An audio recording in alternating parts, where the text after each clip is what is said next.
It's time to unleash your inner champion. This is Mandy Jane, your person of determination, and you've just tuned into Inclusion. Get ready to deep dive into life's adventures, conquer challenges head on, and discover the unstoppable force within you. We're talking about turning setbacks into triumphs, embracing inclusion, and creating a life filled with purpose and passion.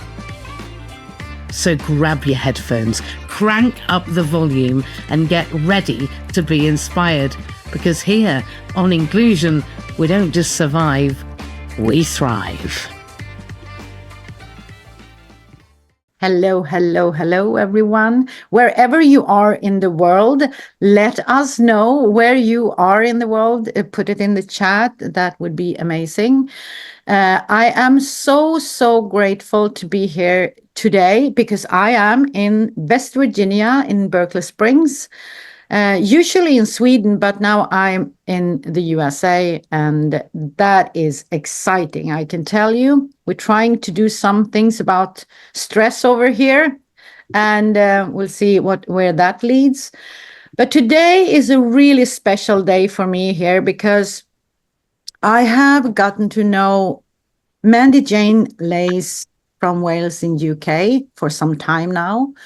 And I couldn't think of a better person to speak about neurodiversity because I got some really big awakening by talking with you, MJ. It's been such a treat to go on calls with you, listen to you on Clubhouse and talking about inclusion and all of the stuff that you're doing and how you help people and how you always try to evolve to help more people, especially with stress.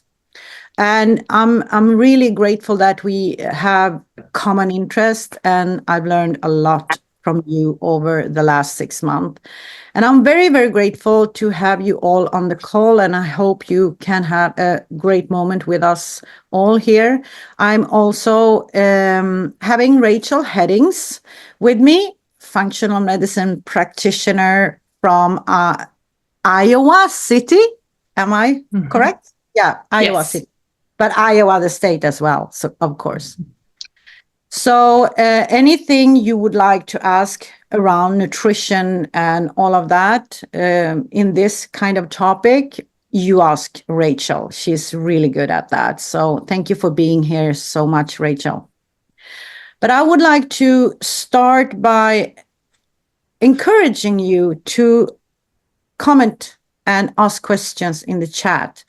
So anything you would like to know from MJ, this webinar, just put it in the chat and we'll make sure that you answer those questions. So welcome to the call, Mandy Jane Leys. I'm so grateful you could be here with us. And I just want people to get to know you and know by knowing more about you why I also really appreciate you for sure.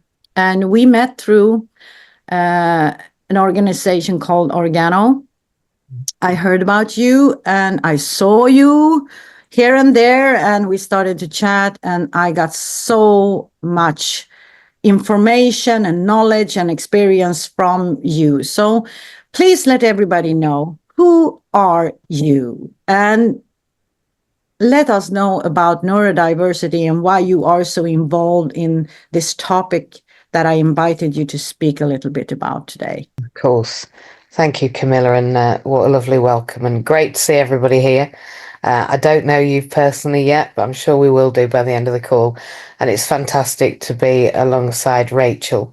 So good evening. Yeah, I'm MJ. If you prefer 2 syllables, it's easier than Mandy Jane, but I don't mind which, to be honest. I don't moonwalk, and I don't play baseball or basketball. I don't know which basketball he does, but I am an MJ, just not those MJs. So I'm grateful to be here, and I'm also very pleased to be speaking on this subject because it's a subject that's close to my heart. It wasn't always, though.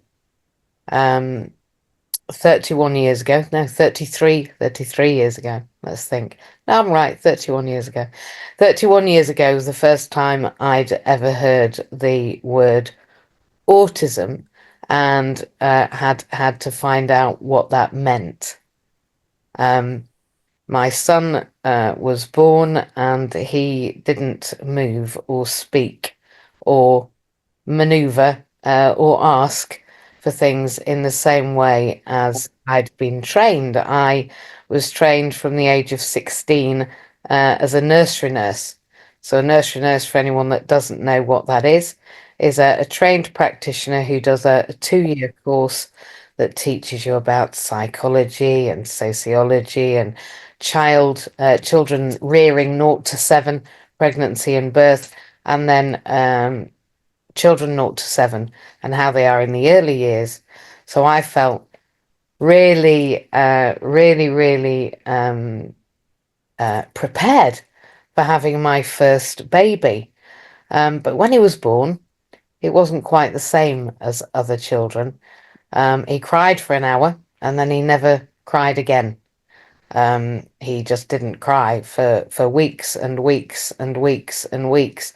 And he didn't move the same. He didn't move or walk. He sat up very early, but he didn't walk until he was 18 months old, just at the point where the health visitor starts to annoy you and say that, you know, your child should really be on the move far quicker.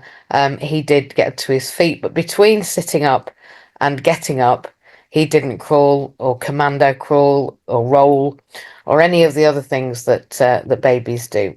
So his development was atypical.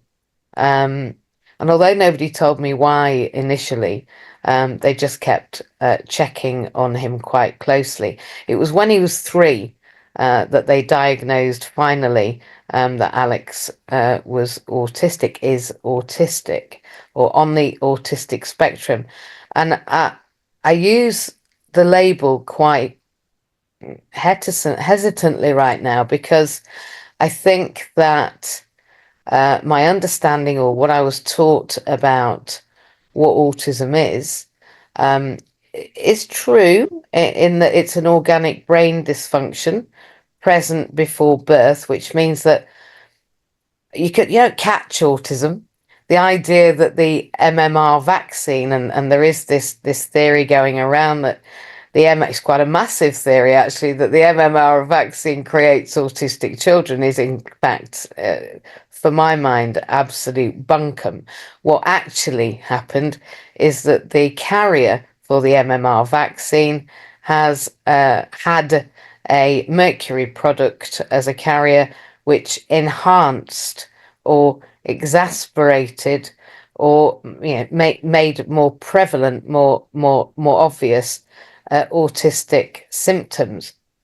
We know that individuals with autism hold lots of trace metals, including a propensity to hold mercury, and that when we do hold those trace metals from fish and all the things that we eat, as well as from the atmosphere, that actually does impact on an organic brain dysfunction, and in fact can quicken thinking. In fact, not always a great outcome for autistic children who've just had an MMRI vaccine with such a carrier, or any other such impact on an already challenged brain development. So my first understanding of autism was that my son was diagnosed, that he didn't develop typically like other children, and that actually my nursery nursing qualifications were almost irrelevant, because he didn't do anything in the right way. So that put paid really to me thinking I knew what I was doing as a parent. And so parenting Alex was a brand new adventure, and one which I had to do on the job. I think, as every parent does, but as a nursery nurse, I thought I was prepared, right? But I wasn't. So that's my connection with neurodiversity, in that we're all neurodiverse. So that's the interesting thing that's also being been kind of bandied around. Everybody now is calling autism neurodiversity, but of course we're all neurodiverse. That's the whole world is neurodiverse because diversity is the breadth of our neurotype. Neurodivergence, on the other hand, is a divergence from the norm or atypical development or atypical presentation. An atypicality just means not doing it like the main. Now, I'll be honest, I think everybody's an individual. So the idea that we call something divergent because it's not the same as some middle of the ground that we've decided is, in inverted commas, normal. Again, I'm not sure what that is, except it's definitely a cycle on a washing machine from the 1970s. It's about the only thing that I know is normal, and it's about the only thing I've ever met that's normal. So if anyone does have a definition for normal that would stick, I'd be grateful for it in the chat. But I'll have to challenge it, I'm afraid. So Alex wasn't normal. And as it turned out, neither were my other children, because autism is genetic. Okay, I'm going to say it again. Autism is genetic. We know it is. We know it's on the same branch as Down syndrome and the like. It's a genetic brain dysfunction present before birth. It is not eaten. It's not caught. And we don't become autistic.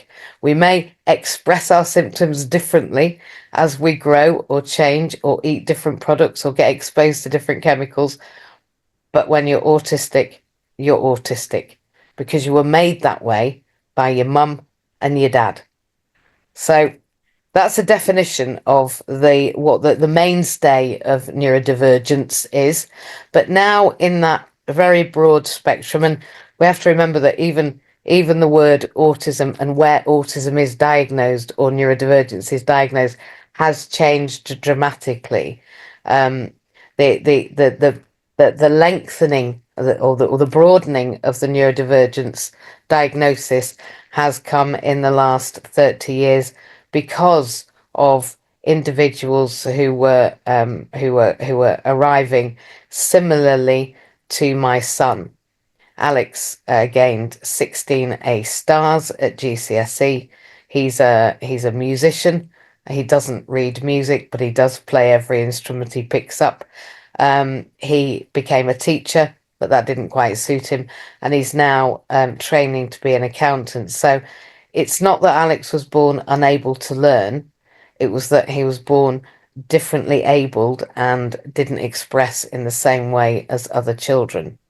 He didn't learn the same way as other children, and as I've already alluded to, he didn't walk or move like other children. But he does walk, move, and drive now, and speak. Not very often, but he does speak. So that's my background, and since then I became. I had to learn, and nobody really knew how to help him. They gave me a leaflet that said it was green, and it said autism, comma, what next? Question mark. And the consultant handed it to me and said, not a great deal really, except this leaflet. And what you could do is you could ring the National Autistic Society. So I did. And they said, have a magazine, which was great. So really, to learn about autism, I had to go and do it for myself. And so nursery nursing wasn't going to cut it because, like I said, I thought he'd be able to walk and talk and move differently, but he couldn't. So I had to go do some more learning. And I'll be honest, I thought that nursery nursing was a bit low paid, so I went to be a teacher. And then a specific educational needs teacher, because Alex was differently abled. That involved becoming an assessor of those things, dyslexia. These are, as we're broadening out, dyspraxia, attention hyperactive deficit disorder, and just as they're now coining it, I think some people are calling it now spicy. Neurospicy is the latest one that's coming out on the internet. I'm neurospicy, which means you could be any of the above or a mixture of them. So a mixed effect or as I've also been alluding to, I've been saying things like, oh, bit of a Mongol, bit of both, bit of ADHD, bit of autism, bit of OCD, maybe. And I also think that most people who are diagnosed or experience neurodivergence probably experience some mental ill health as well, or some depression and anxiety. So I then went on to become a therapist because I had to raise autistic children. That was enough to put anybody in therapy. And then so was my life. I'm joking. And then now I'm in the throes of becoming a social worker. Just in the last few months of my qualification as a social worker, and the reason, well, because just like when Alex was diagnosed, nobody knows what they're talking about. And more than that, they don't really know what to do with autistic individuals. And further than that, once they get to be adults, like Alex is now, he's 32, they don't know how to help us go to work or go to school or live in the world or enter relationships or have pharmaceutical intervention or understand how our systems work. So I was later diagnosed after all of my three children were diagnosed, and I realised that having had two husbands, that meant that there was one common denominator, and that was me. So I accepted an educational psychological assessment, an assessment with a psychiatrist, my own psychologist and psychotherapist also in the team, and I also did some brain-based learning and assessments just to check, because I wanted to be sure that if there was a diagnosis, then it was an appropriate one. Because again, there's a lot of people self-identifying, which is fine, but I do think that when we've got the numbers and we've crunched them and we can see how the brain has expressed its neurodivergence, then it can be really helpful, which was why I went to do the qualifications that I did. So that's my background. I'm a mum. I'm a user, if you like. I'm an individual who is diagnosed as neurodivergent, and I love people. I love people to the point that I've helped them go to school through the Disabled Students Allowance in the UK. That's higher education. I've been a further and higher education teacher and lecturer. The Disabled Students Allowance services are quite complicated. So when individuals go to university, it can be a double whammy. Their neurodivergence and their learning, very challenging. There's help out there. And then because we made lots and lots and lots and lots and lots of graduates, hundreds and hundreds and hundreds of graduates who the UK weren't very good at employing, I felt it was a good idea if we moved into the world of work and helped those hundreds and hundreds and hundreds of graduates achieve secure and equitable employment, allowing them to earn, well, hopefully at the same rate as other people. And the fascinating thing is, of course, and I'm sure you're not surprised, autistic people don't earn at the same rate as other people. And in fact, they don't get jobs at the same rate, and they don't keep jobs at the same rate, and they don't graduate at the same time. In fact, many things are disadvantaged for that populace. And we are often, and I'll put myself in there because of course I am diagnosed, we are often excluded from many opportunities. So that's my background, and that's why I'm here, and then that's my involvement. So if you've got any questions, I'm happy for you to ask. But I just thought that that it would be good for you to have a broad understanding of how I got here. 32 years, 33 years in the making. So is that a good there for you, Camilla? Thank you so much, MJ. I think this is also one of the big things for me to know background. So I know where people are coming from. It's so important for me because then I can understand at least a little bit their perspective. And what I have seen and heard from you also, and what we have talked a lot about, is that you have seen some changes when it comes to, you said you can't get autism by eating stuff. But at the same time, I know that you said like something changed in you and your kids when you change your diet. Can you talk a little bit about that? Because it's a big difference between you can't get it from food like that and then actually get symptoms worsen, or you can actually get a lot of symptoms from what you eat. Can you talk about that? Because I think it's interesting, your perspective, what you discovered. Absolutely. So, as I explained, Alex didn't speak, and he didn't actually speak until he was almost 2. And when he did speak, he didn't really have a great deal to say. In fact, much later on, I said to him, "Why is it you never spoke, really?" And he said, "To be honest, I couldn't be bothered, Mum. I didn't really have a lot to ask." But he didn't. And it was very difficult to reach him. And I mean emotionally. I'm female. It helps. Female autistics are often individuals with autism are often quite gregarious. They can be. They can be quite social. They can be butterflies. They can be really quite demonstrative in their discovery of the world, and there are different types really. But Alex was what we'd label passive and resistant. There's active and odd, sorry girls, and there's passive and resistant. And Alex was definitely presented as passive and resistant. And with that, I was very frustrated. His brother was then diagnosed active and odd. He was a whirling dervish. He went at 100 miles an hour. He climbed up the curtains and over everything else that he could. He never stopped, and he never stopped babbling. Very different boys, very different presentation, but very similar symptoms in that Alex used to frown an awful lot. He'd screw his face up and he'd hunch over like a little Buddha because he had an enormously round tummy and an enormously round face, and he would really look like he was in pain but wouldn't speak. Joe, on the other hand, well, Joe would speak about anything. And he said to me one morning, "You know, you really are a very naughty mummy." And I said, "Am I, Joe?" And he said, "Yes, because you always make my tummy hurt." And I said, "How do I do that?" And he said, "Well, you give me Weetabix and that makes my tummy hurt." And I said, "Does it?" And he said, "Yeah." I said, "Well, why didn't you tell me?" And he said, "Because it's my breakfast and I have to eat it or I can't leave the table." So so we went and discovered more about that. And it transpired, having sent both the boys' urine and blood tests off to a gentleman called Paul Shattuck.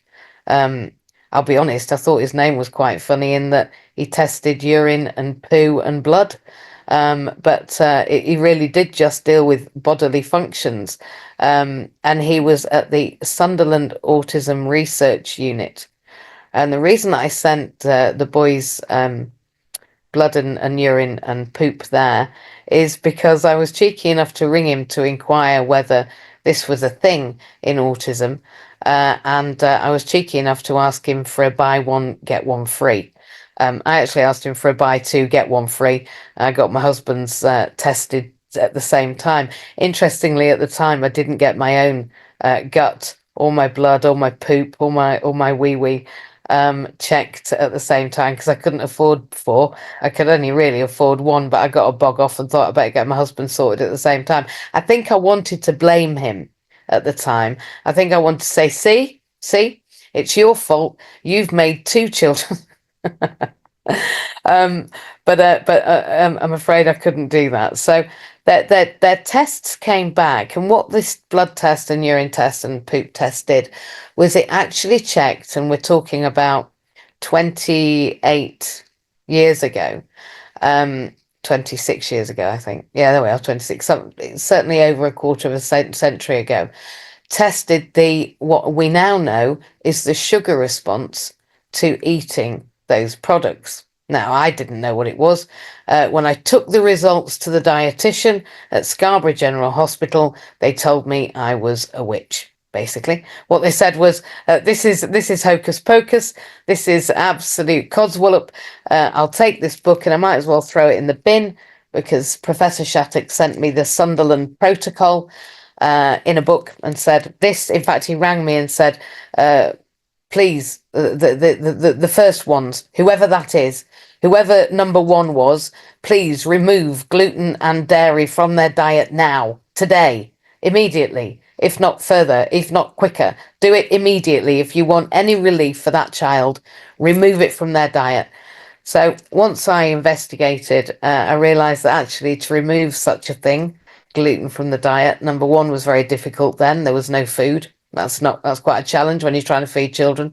Number two, the prescriptions in the UK were horrendous to get, but we did because of the diagnosis from Sunderland. And although we did get prescriptions, they would send me flour, which I had to then bake myself, or they'd send me bread, which frankly you could use as a doorstop, let alone eat. And some of the products they gave us were just, well, you can imagine Joe. I mean, Alex was a little more malleable, but Joe just told me it was awful and he wasn't going to touch it, because Joe would tell everybody what he was going to do and what he wasn't going to do, and still does. So we decided, I say we in the very generic sense of the term, I decided that, having studied the protocol, that there was only one answer for it, and that was to take it from our kitchen. That was harder than I imagined. Removing the food types from our kitchen, and that was gluten and dairy and wheat, from the kitchen was very challenging. In fact, other children that we then subsequently met during our 9-month hell journey, and that's what I'd call it when I removed it from their diet, some of them were pulling up the carpet and licking the back of the carpet, because the glue in carpet that you stick down has gluten in it. And there were children that were licking the back of carpets to get the gluten. And the reason for that is because, if you've ever heard the phrase bageled out in the States, and you're over there at the moment, Camilla, oh, I'm bageled out, or that feeling that you get if you're in the UK, and I think somebody's in Scotland, I think, where you've had a big Yorkshire pudding. If you know what a Yorkshire pudding is, when you've had a big Yorkshire pudding with your Sunday dinner, bageled out is that feeling you get when you're just, ugh.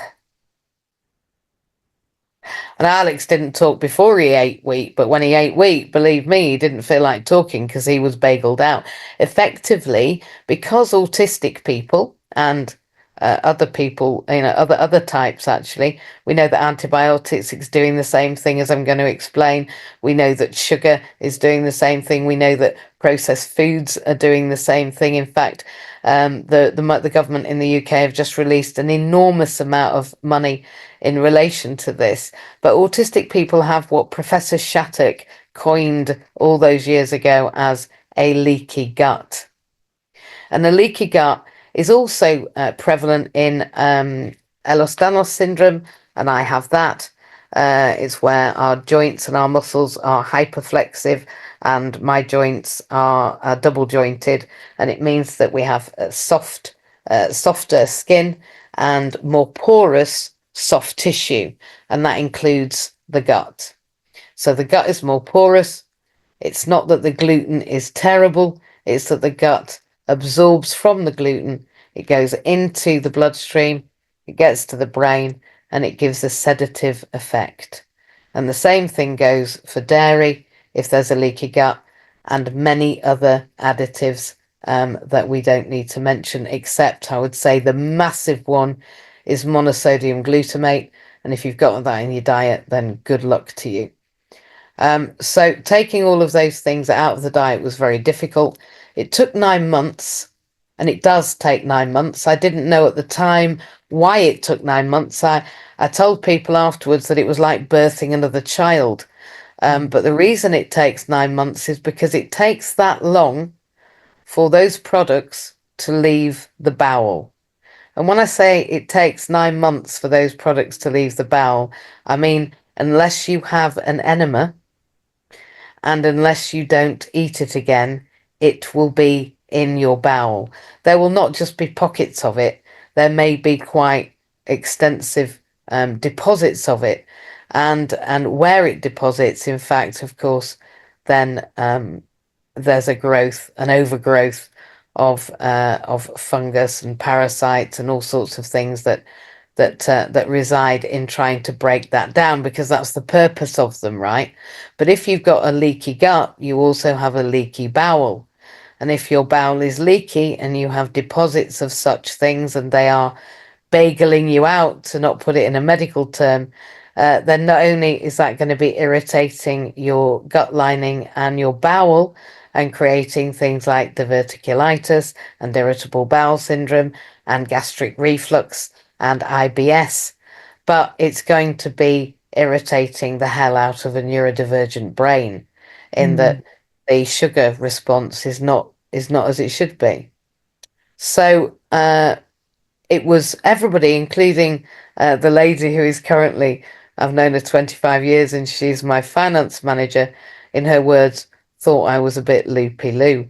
And the hospital said I was some sort of witch, and they refused to read the Sunderland Protocol for another 10 years. Later, Wow. I have to say that dietitian department ate their words and came back to me with other children on the spectrum where they were starting this dietary intervention. But for 10 years, I felt like a freak. So, do you want to know the effect on the children once they... Yeah, that like now I'm so excited to hear about what did change, how did it go, and how did the children react, and how did they understand that they were on the right path? Like, did that happen overnight, or like did it take a lot of years, or did it ever happen? Well, I mean, the first thing is it wasn't in the house and the children were young. And I have to say that had they been teenagers, it probably would have been less easy. And indeed, when they were teenagers, we had some situations that are quite funny. But early on, it was a challenge because we had to change from school dinners to sandwiches, of course, to taking a pack up. We had to, not even sandwiches, because they didn't want the bread, remember, it was like a doorstop. So we had to get more imaginative to the way that we ate. Provide them food. I wasn't good at it. I have to say, everything that's gluten-free is also full of sugar. So therefore, I might have taken gluten out of the diet. I might have taken dairy out of the diet, but I didn't realize that the sugar response from processed sugar was, pretty bad too. But we did manage to unlock Alex's communication, and we did manage for Alex to come from behind glass. And I'm going to find the videos, although they're on tape now because it was that long ago. But the videos, people were shocked. The videos before Alex's intervention and then a year later, it was like he came from behind glass. He was able to make some eye contact. He started to notice the world around him. He was far more interested in people, as he hadn't been at all interested in them as before. And Joe was less up the curtains and far more able to, at night, have some rest, as opposed to waking me at 3 a.m. to asking me what the temperature in Brazil was and whether his radiator was at the same temperature as that. So Joe used to be a night day, so I'd be up all night answering Joe's 42,000 questions. That stopped happening quite so often. And Alex actually started to ask and move and communicate similarly, although not the same, to other children. The difference in their mood and demeanour was, after the first 5 months, much better. The first 5 months, they were like drug addicts. That's what they were like. They were seeking the products that they'd had taken from their diet, and they were constantly seeking food, even though they weren't hungry, because their system was craving it. And like I say, it took 5 months for that to break. But Joe did say to me very soon after we stopped eating wheat that his tummy wasn't sore anymore. And Alex's big Buddha tummy that he had as he sat there with his face started to reduce, and in fact he became quite an avid cricketer, and very good at cricket as things went on, because he became interested in moving. So And for me, of course, I didn't even know, did I, that there was anything going on for me. But because we'd taken it out of the diet, my life changed completely. I went back to university again and again and again. My brain changed completely. I was a different person in that I could learn much quicker. I was less emotional, and I really got in touch with my own feelings. And I think that because I was so affected, actually, my emotional responses were really, really dampened before I removed those things from my diet. So yes, it was an enormous change. Oh my God, this is so wonderful to hear that, because this is also giving people hope. You're kind of, not kind of, you are a proof of that this is actually working, and that it has benefits to take a look at what you're eating. Whoever you are, you will benefit tremendously. And I can totally agree with you on everything, because I also did that. And when my son came to me, I think he was 23 or something, he asked me, I don't want to have life like this. I think it's boring, blah, blah, blah. And he had gained weight and he was totally kind of off. And he asked me, what shall I do? And then I just looked at him. Oh, don't tell me I need to go off sugar. You do what you want. Try for 3 months and see if you change in any way. And he did, and everything changed. Oh. So I know for sure. I was called a sugar fascist in 2012 because I started to pour out the information about sugar and how sugar feed cancer, and that you ADHD get worse with sugar and all of that kind of stuff. And to be haunted, like you said, you were considered a witch. I know some about that, at least. And I think it's when you see what happens to the loved ones and yourself, you can't shut up anymore. It's like when you have good experience, you can't shut up. It's getting to be like a duty. You need to do this. Like Rachel is functional medicine practitioner. She knows a lot of stuff. She can't stop, So that's how also we save the world. Like when we get on the good stuff and the good side, and we see that things are possible for people to improve, you can't just shut up. So I think this is really, really important for people to hear about. But what I would like to ask you about is that the stress that neurodivergent people, all of us, of course, but especially autistic kids or adults or ADD or ADHD, whatever diagnosis we get, how does stress affect those people? And is it different from A to B? When stress starts and you go into stress, and can you talk a little bit about that? Because I know that it's very easy to stress me at some point in some things, but in others it's not. So is that also something that is in neurodivergent diagnosis?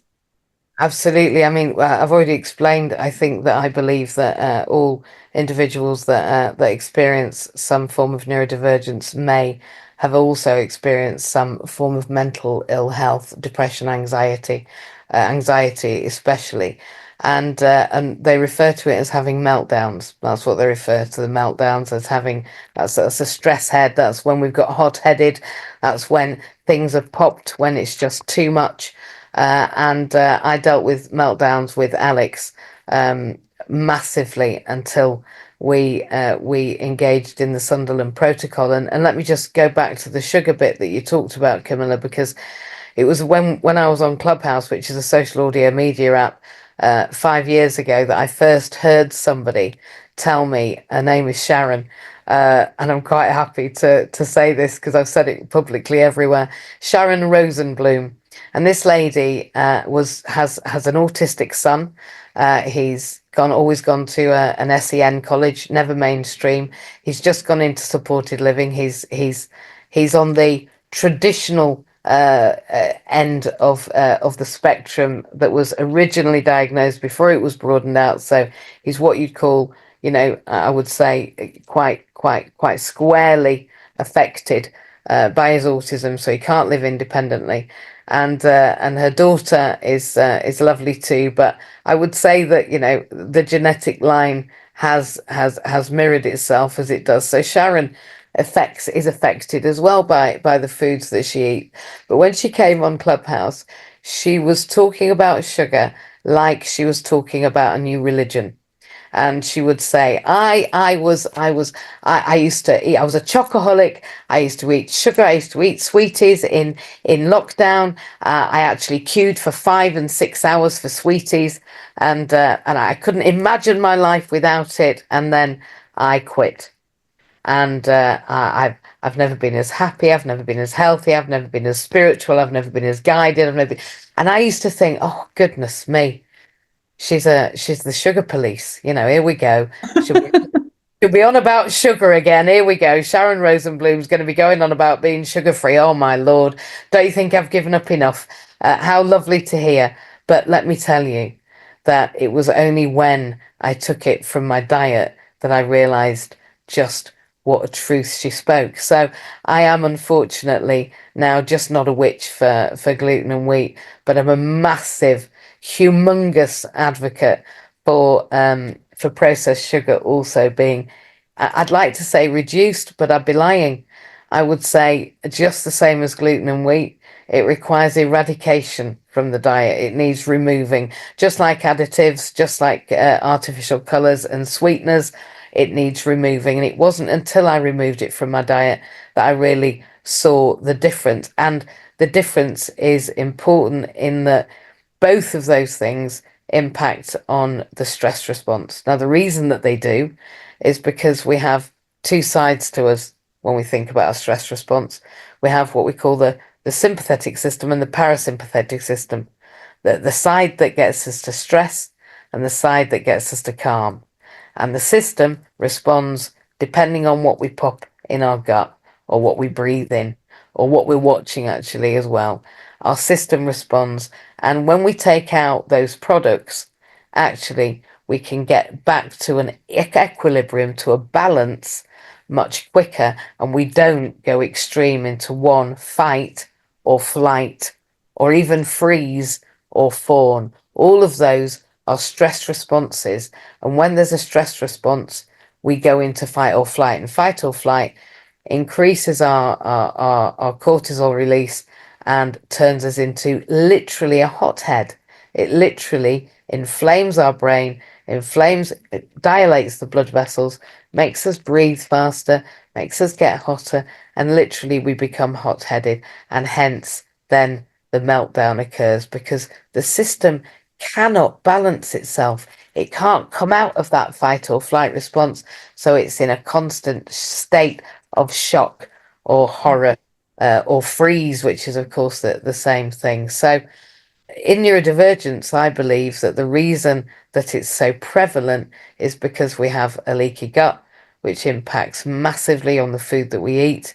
We also have the fact that the organic brain dysfunction is it's a different architecture. Pieces of our brain are not the same shape and size as they are in other brains. For instance, the hypothalamus is often larger. That's where we store memory. The pituitary gland is often a different shape.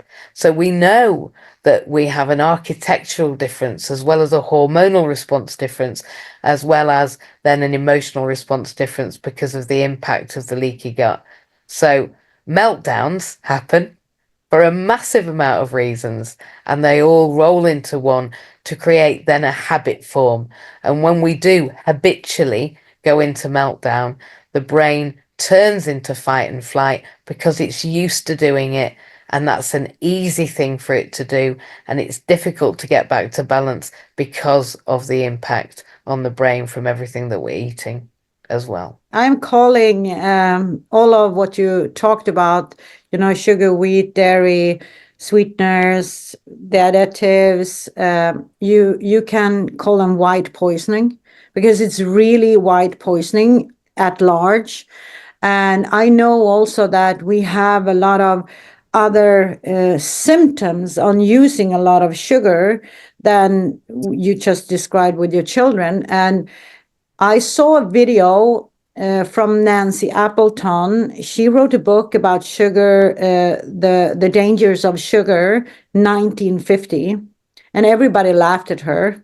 But she released a video where they put sugar cubes in a bowl and let a child eat as much as he wanted, and they waited for how the child would change, and that is probably the most painful video I've ever seen. To do that to that child and see how he couldn't come out of it because it was there, that was torture to watch.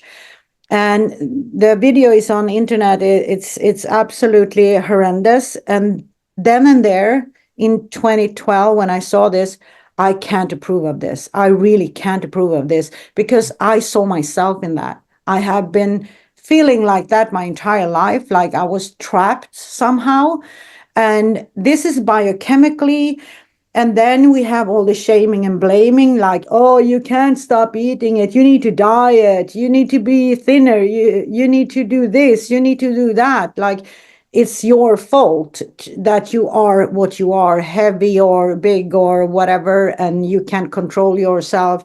And I would say, if you get poisoned, you get poisoned. That is just true. And also, when the poison is addictive, that is when you bring a state to a person that they cannot get out of because they don't even know they are in it.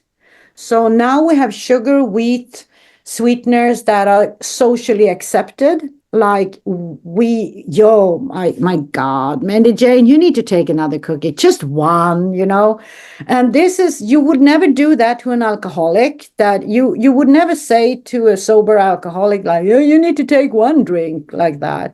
So this has become a real shaming and blaming thing as well. And I think that is poured also onto ADD and ADHD and autism and all of that. And I don't know, what do you say, Rachel, about sugar addiction and gluten addiction and dairy addiction and all of that in your practice? Can you actually see this at a very early stage with your clients, no matter what client it is?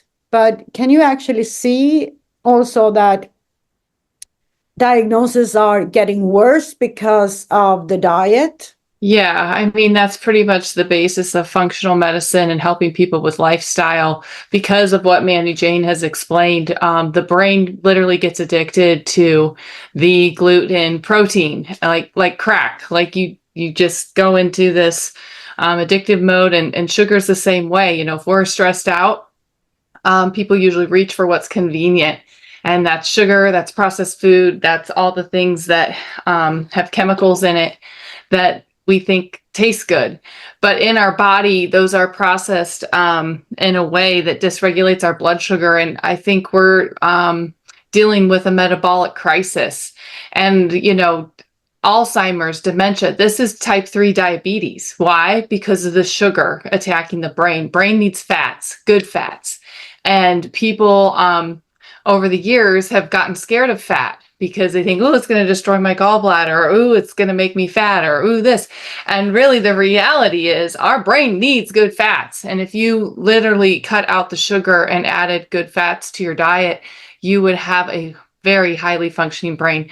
I've been off gluten myself 14 years. I figured out a long time ago that my body functioned a whole lot better without that protein in my body.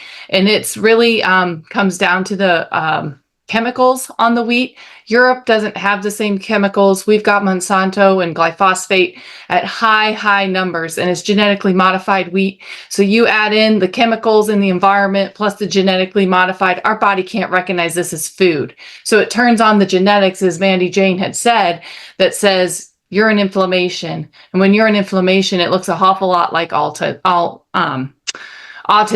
and you add in a few vaccines, you add in some trauma, you add in some environmental toxins, and you've broken the camel's back. Your brain doesn't have a chance to get calm and get into a rest and repair state unless you start implementing what Mandy Jane has said.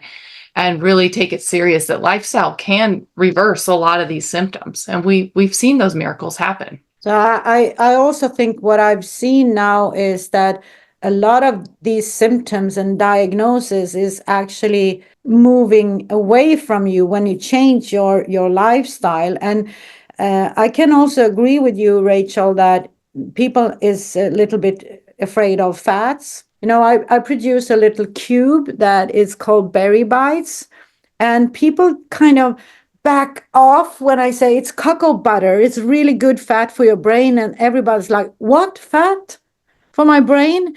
And this knowledge is actually not out there. Like, people doesn't know that we really need fats for our brain. So that's why I work with avocado oil and cocoa butter and do all kind of clean stuff.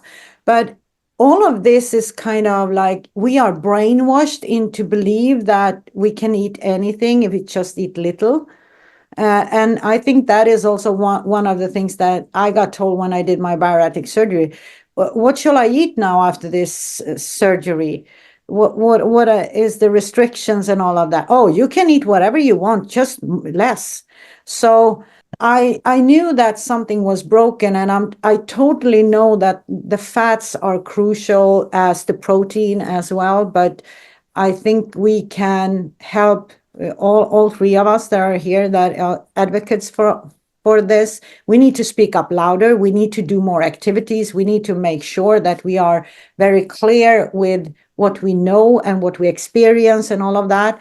I think it's so important.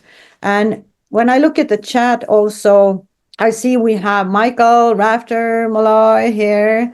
Thank you for being here. You state in the chat that you're going to have your diagnosis next week.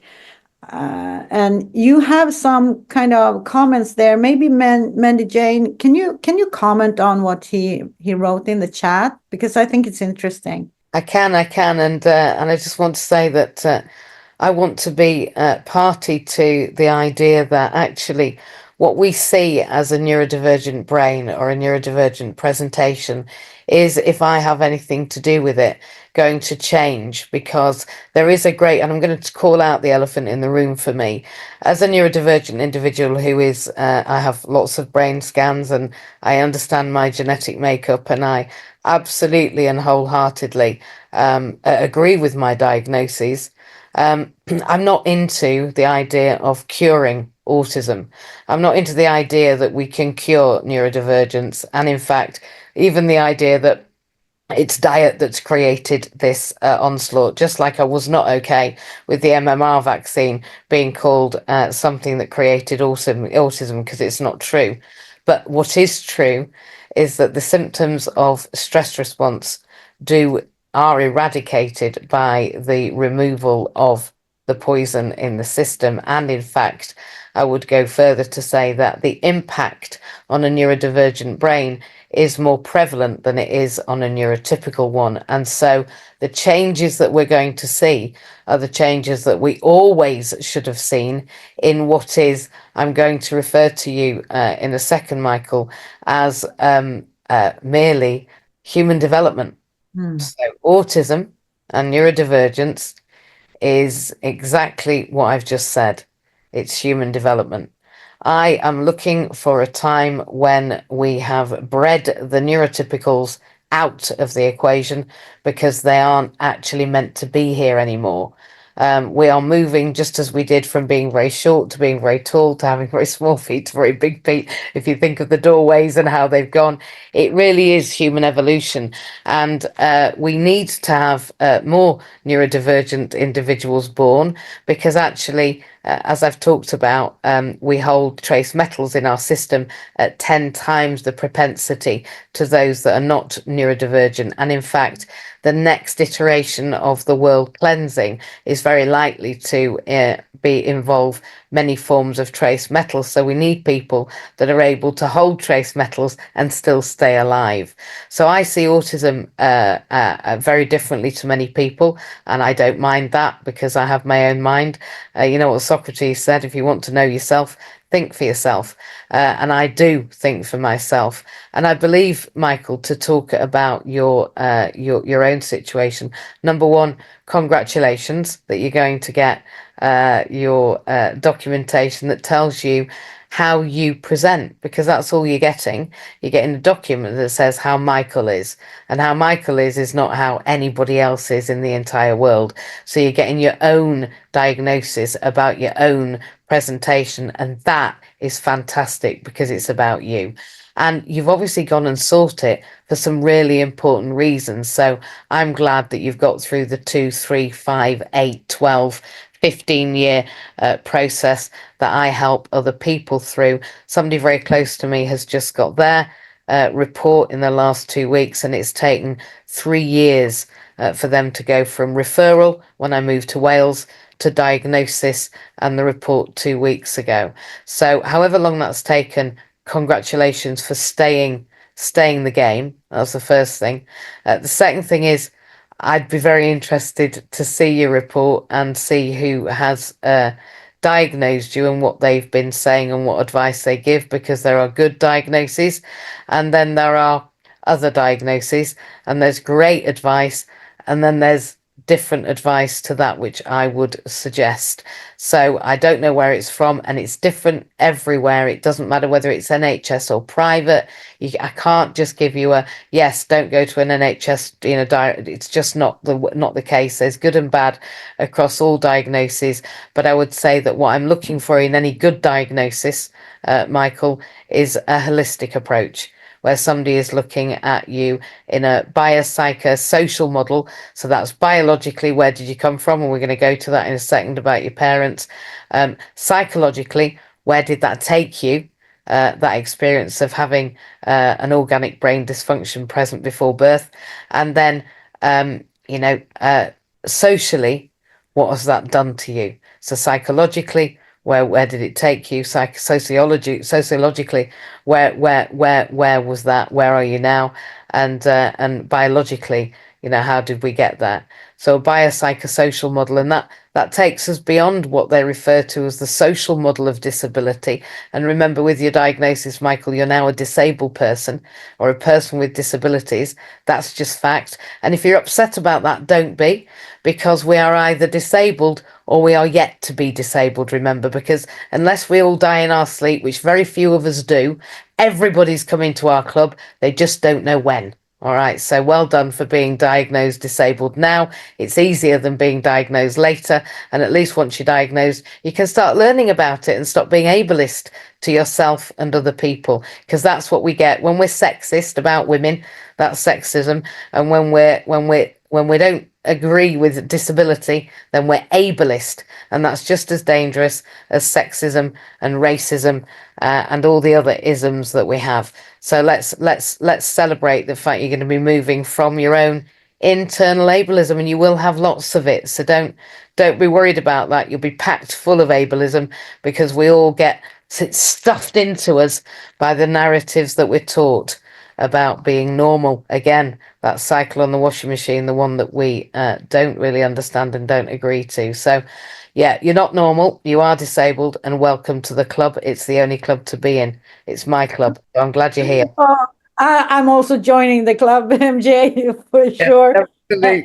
And I've seen also the fun of it, the smartness of it, that we have so different areas that we are actually so skilled in.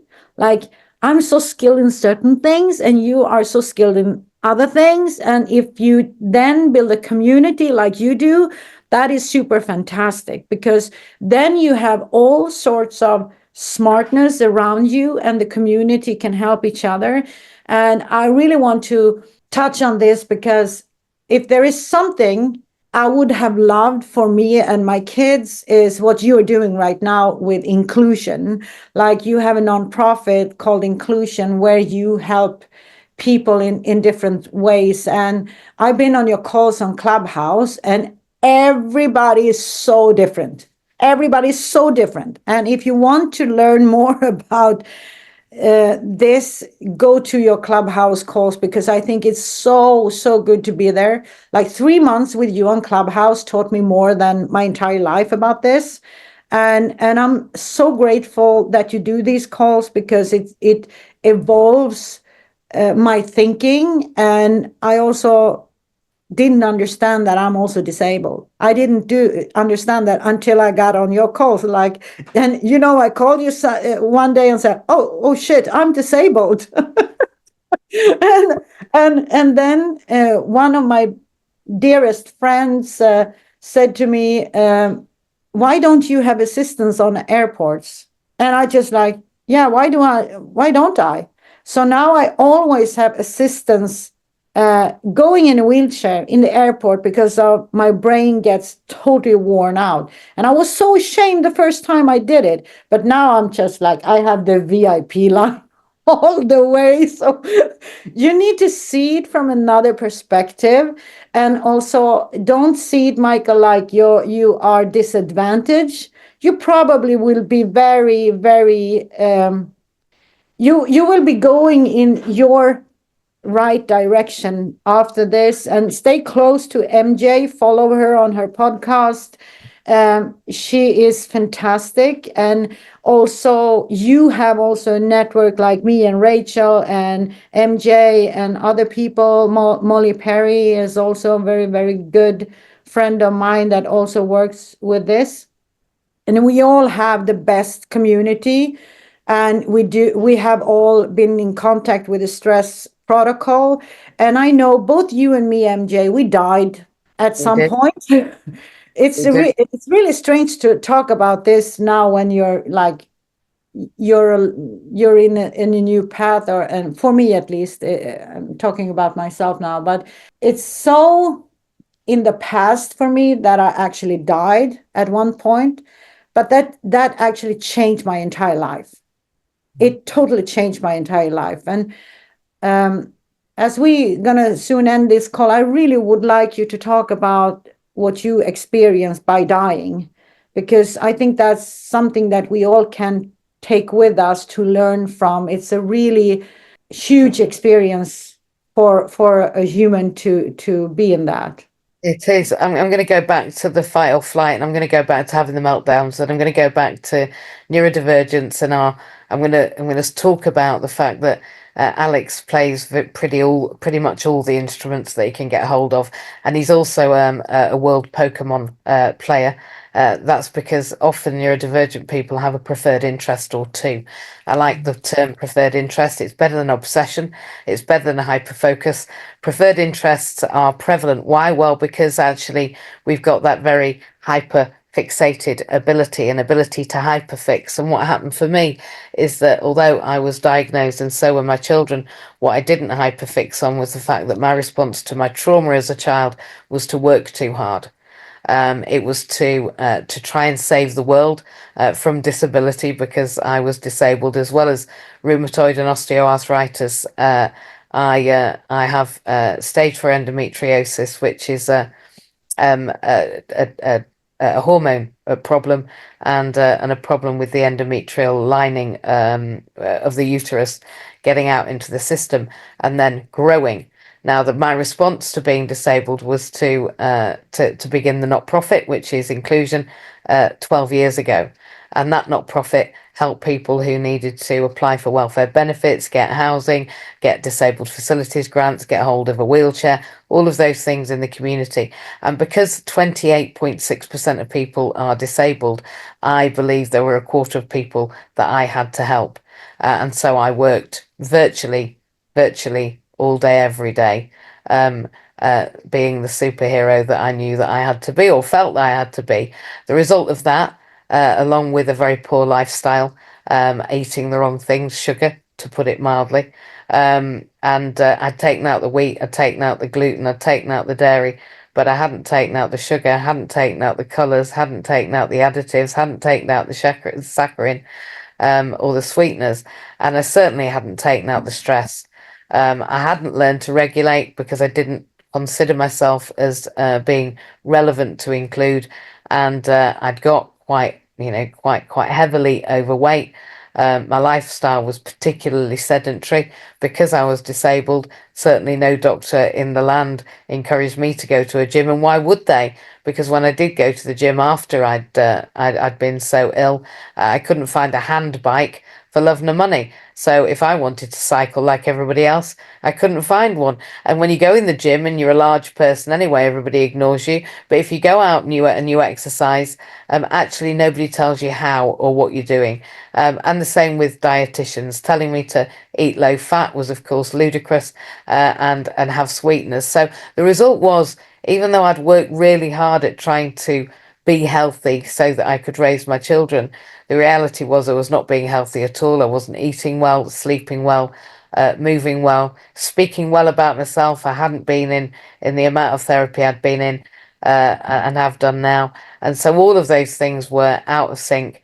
And I contracted what we think is now is very, very early 2019, before we even knew what we were doing, to the point where after I became very ill at home, thinking I had flu or cold or whatever, it transpired it had evolved into multiple organ failure following double pneumonia and double pleurisy. And I was swollen, very, very, very swollen. I went into hospital and was intubated, so I was being breathed for. My heart stopped 3 times, the first at home, twice more in the hospital. DNAR was put on, do not artificially resuscitate, which is what the UK government told every doctor to do. Fortunately, I was in some way in the intubation aware of hearing that was happening, and I began struggling. Ripped my hair out at this side because I was pulling the mask from my head, and actually I used to have very long hair. I've kept this kind of look, this one-sided asymmetrical look.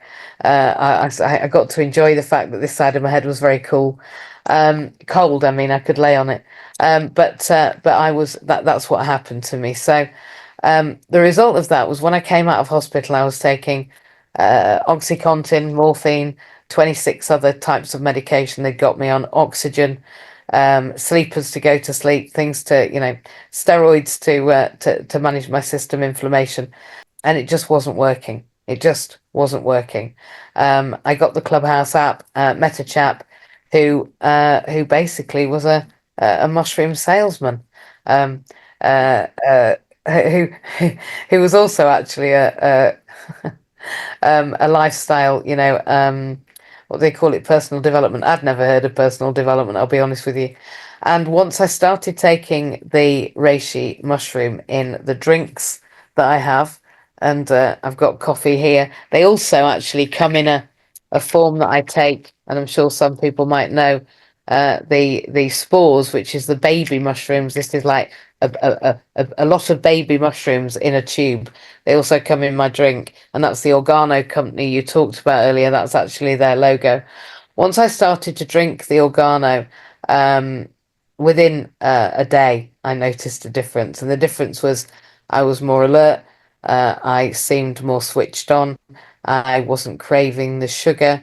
Lots and lots of different things happened over quite a slow period. Really, it began with this is good, enough to make me want to keep drinking it, in spite of its price.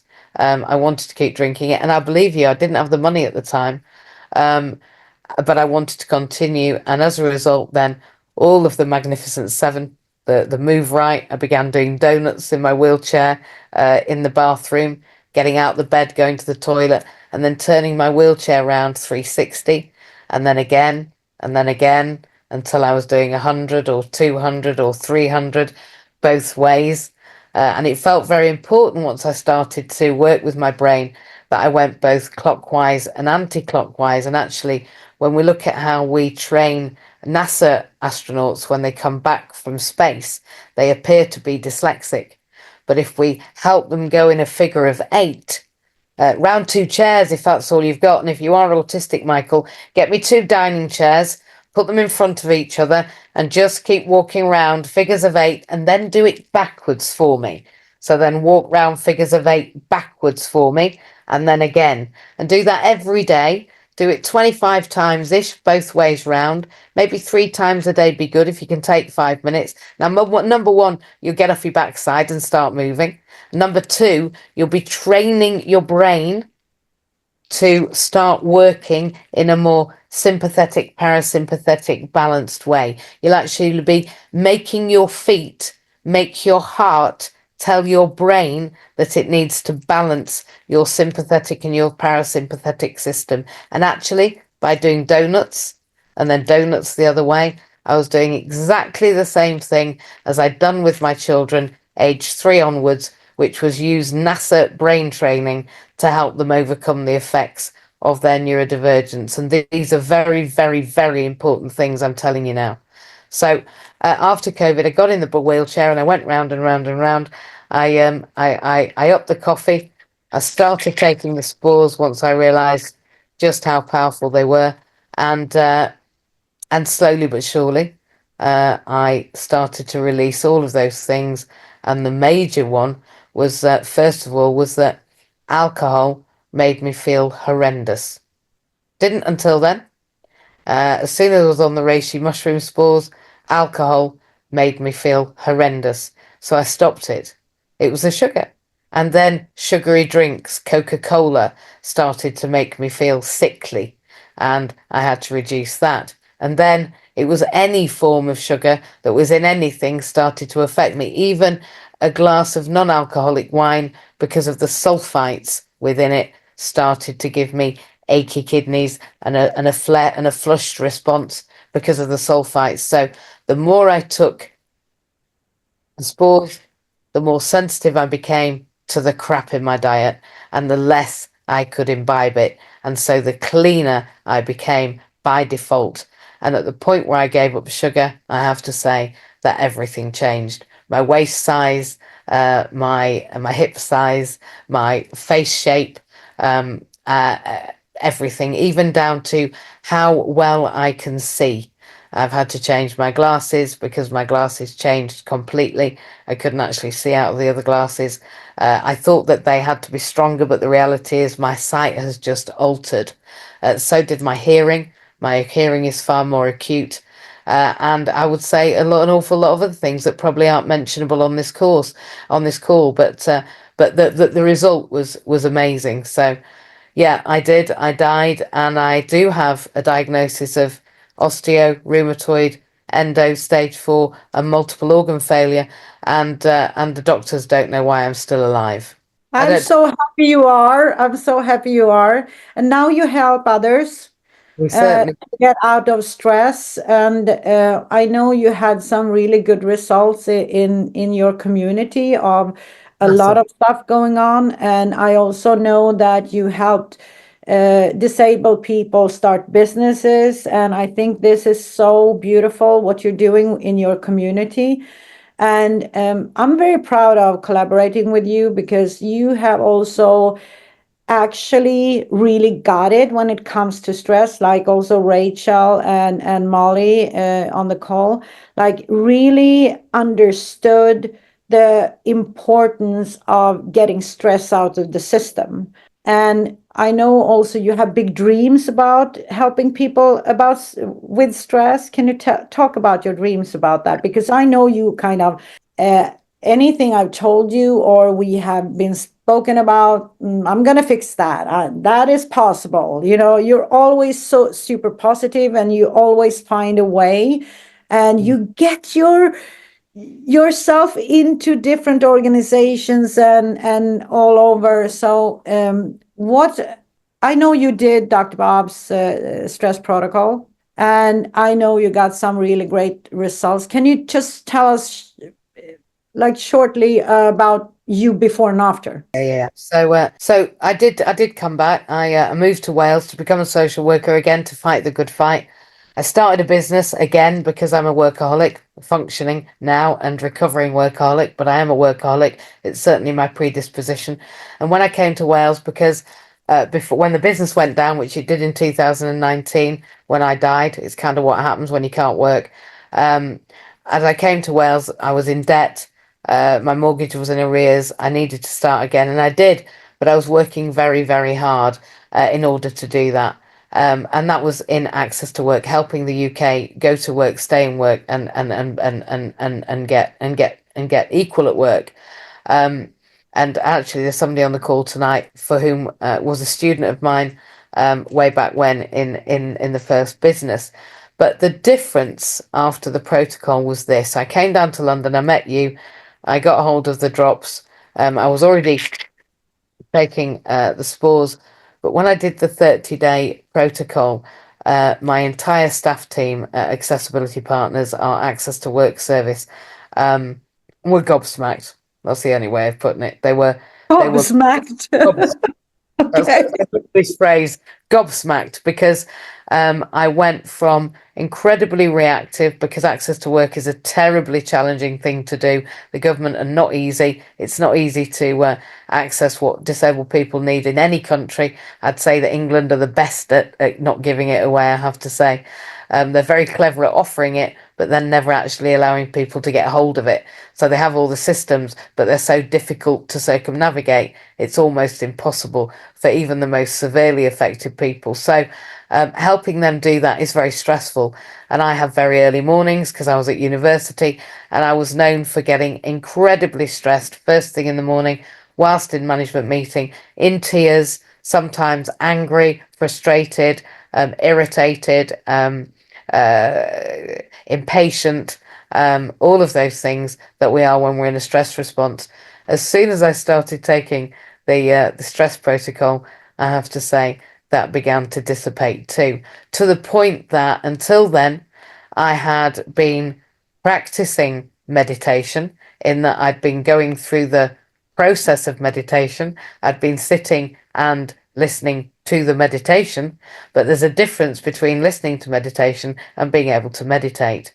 And once I had the stress protocol in me, and I was actioning that over the 30 days, actually, once we went beyond that 30 days, I have to say that a lot, just like the sugar letting go, I was able to completely let go of the sugar, completely. I don't have it in my system now. In fact, I'll be honest, I probably don't really go towards honey and agave nectar like I used to either. Those aren't really in my palate. My palate changed, but my stress response was outstanding. And thankfully so, because in the last year of a social work degree, believe me, you need to be Mother Teresa herself. And I am now actually Mother Teresa herself. I think that Pete Cohen, who's one of my coaches, watched me circumnavigate the challenges of a hotel yesterday, and he came over and celebrated and said to me, "I've literally never seen anyone be so patient. I have no idea how you tolerated what you've just been through." And I said, "Well, you should really, because you introduced me to the doctor and then to the beautiful lady that made the stress drops. So you should really understand why." And he said, "Yes, but that was a performance could never be outperformed." And I said, "Well, that's because I take the protocol like nobody else does." So we have evidence of the fact that I am Mother Teresa personified, and in fact one of the most calm people in the most challenging circumstances. And apparently the more challenging the circumstances now, just the greater calmness that I managed to achieve. So my children have noticed a difference. My sister, the girl I call my sister, my finance manager, thankfully for her as well, this year has been with me, because we've just turned over 7 figures in this 2-year business that I have. And I know that that turnover is vanity and profit is sanity, but to hold so many clients and manage so much work, you really do have to hold your stress levels in check. And if it hadn't been for the protocol, I'll be honest with you, Camilla, I'm not sure whether I'd be handling having a business of such propensity. And so what I'm doing is, now I've got some money and I'm no longer overdrawn to the yin yang and feeling like I'm going to lose my house. At this point, although I've not got a lot of money, I do have enough to open a facility in Cardiff. And the reason for that, very selfish.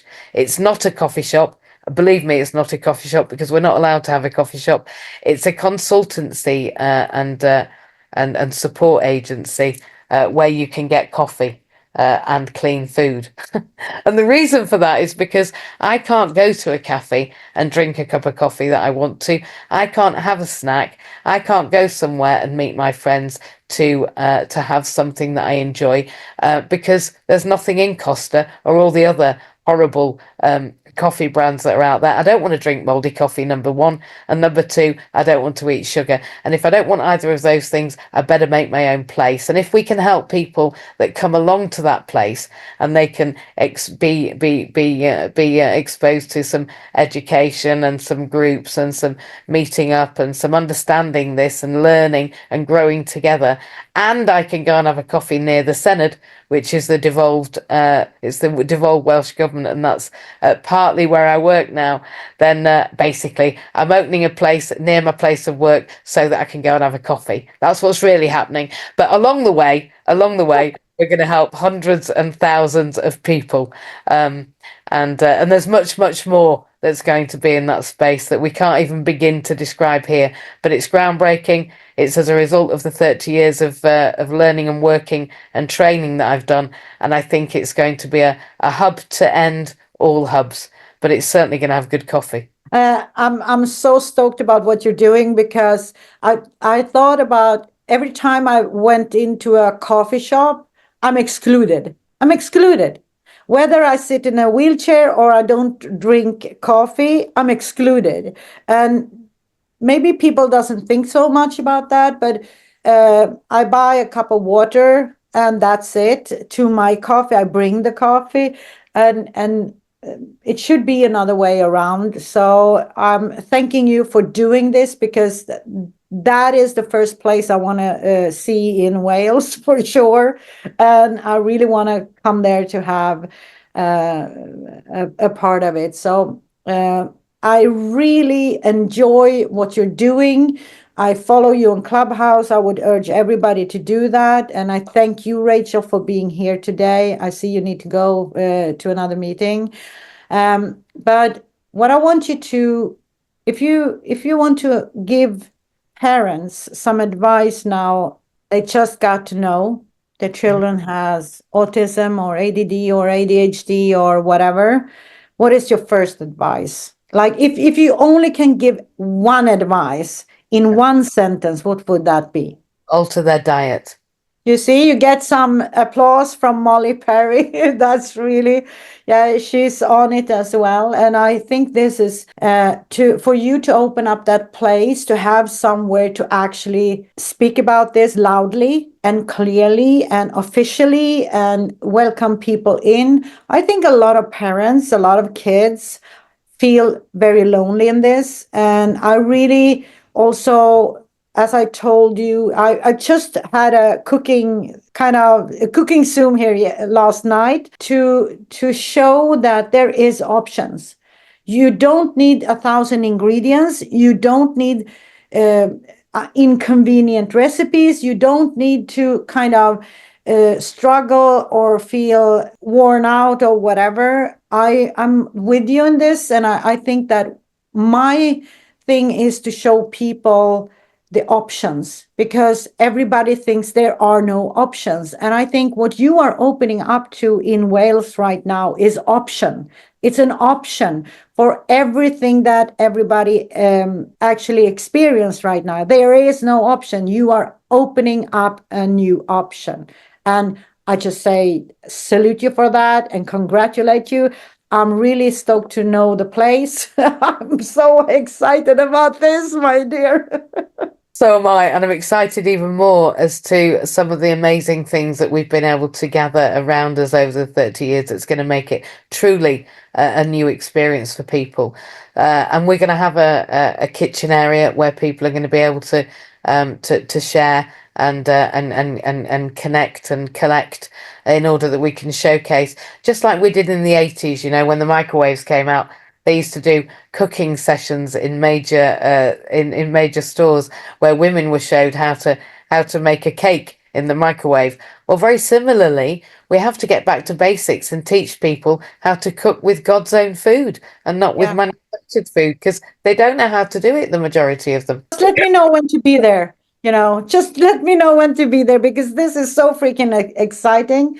And I think you are onto something really big. And I really enjoy following you and seeing what you're up to, and also learn from you.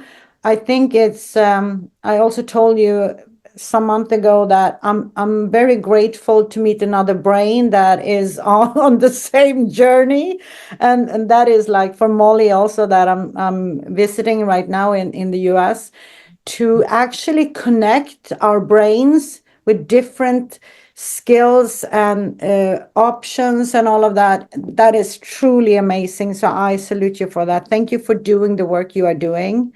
Uh, I'm so you've amazed about you as a person. Thank you for creating the stress drops, because honestly, I knew there was a vitamin B12 problem. I knew I couldn't absorb it. I knew my gut was different. I was aware the injections weren't working, but I genuinely hadn't realized that I could utilize my leaky system in a way that I could absorb so much better, the way that the drops are taken. And in fact, so many other things that way. I even I empty the spores onto my tongue too, and considering my tongue is pierced, actually, I get quite an added effect. So yeah, I mean, they're just change diets, and I'm very excited too. But more than that, I'm excited about the journey we're going to take together, because we just got started, right? Yeah, absolutely. And I think what we are seeing right now is that if we join forces, the forces we have within and around us, and the resources we have within and around us, and bring those together, we're going to be pretty powerful. And especially, sorry, all men out there, but especially when women are getting a bit pissed and want to do something about what's going on in the world, anything can happen. Absolutely anything can happen. And I'm very, very grateful for being able to collaborate with you. And I hope I will be with you very soon. Yes, I hope you will too. And Michael, just if you'd like to grab me offline, that would be lovely, because I'd really like to talk to you about the genetic bit. And anyone else that wants to get in touch, look, Camilla's got my details. You can also social media search me, go on Clubhouse and look for Inclusion, or MJ's House, MJ's House. And we're in MJ's at 6 o'clock on a Monday morning for Motivational Monday. So if you like a good start to the week, get yourself in at 6 a.m. On a Saturday at 8 a.m.